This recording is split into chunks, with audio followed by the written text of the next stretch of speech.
Hey guys, how's it going? Spring is almost here and I just want to give you guys a little update on my shop. I've added some more variety of plants in there, so if you guys are thinking about adding, new collections to your garden, I would love for your support and go check out my shop at wendyland.com. I'll leave a link down below for you guys. So I'm really glad that you guys enjoyed the last episode on the do's and don'ts of growing sweet potatoes.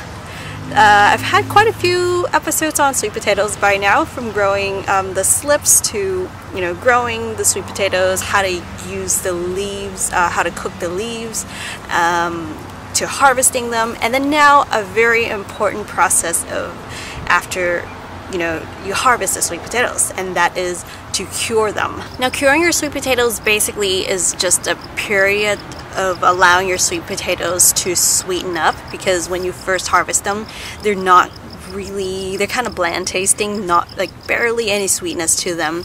Unless you don't like your sweet potatoes to be sweet, of course you can skip this curing process, or you don't have to cure it for as long of a period. Usually about 4 days or just a few days to up to 2 weeks is when the amount of time you would spend for them to sweeten up.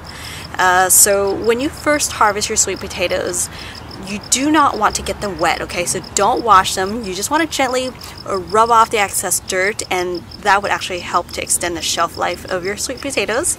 And to cure them, I'm going to explain a few ways that you can do, and then I'll explain what I like to do. So to cure, they want to be in a dark, warm, high humidity environment. So the humidity is like about 80%, humidity. That is very tropical environment. So that's what they want ideally.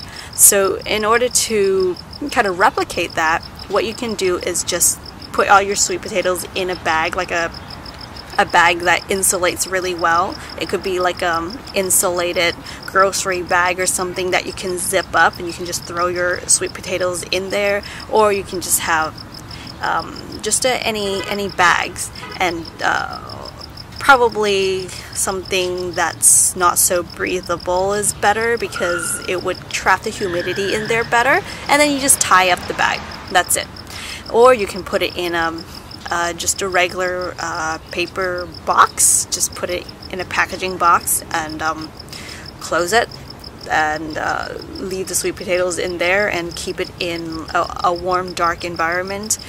You can also put it in a greenhouse. If you have a greenhouse, or even a small little greenhouse, you can put a tray of your sweet potatoes with just a towel on top, just to keep it a bit dark, and just put it away somewhere in like the back, on the bottom back side of your greenhouse or something, just somewhere dark and humid and warm.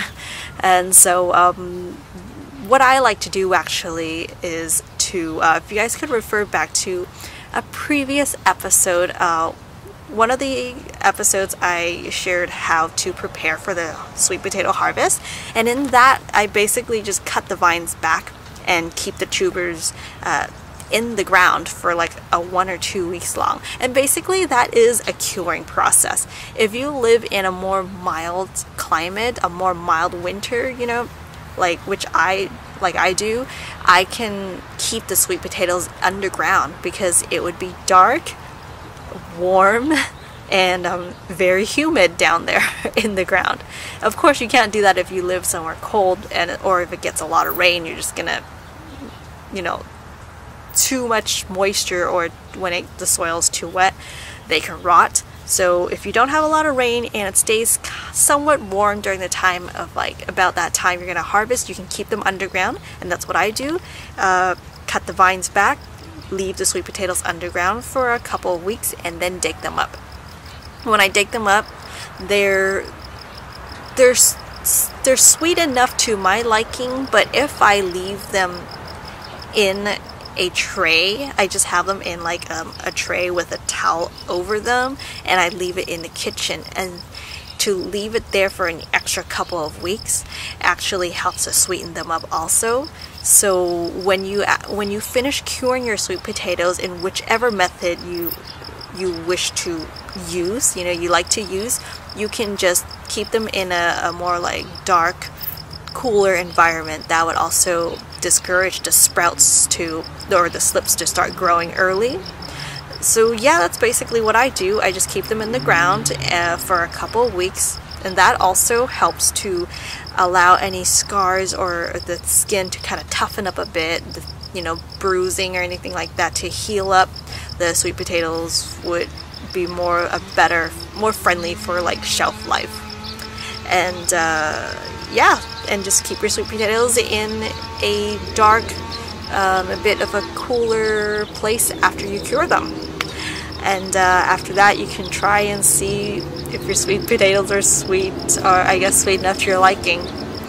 So yeah, I think I've covered quite a bit of information about growing sweet potatoes, so be sure to check out my past episodes on that if you're gonna be starting out, you know, growing your sweet potatoes this year. I hope you guys find this video to be helpful. Please like, share, and subscribe to the channel for more videos to come. And I'd love to hear your comments or questions. If you just leave them down below, I'll answer, you know, as much of them as possible. I shall see you guys right back here in the next video. Thanks for watching. Bye. Hey, you guys are still here.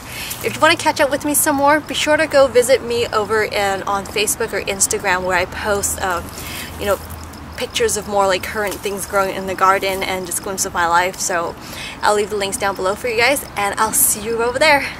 Bye.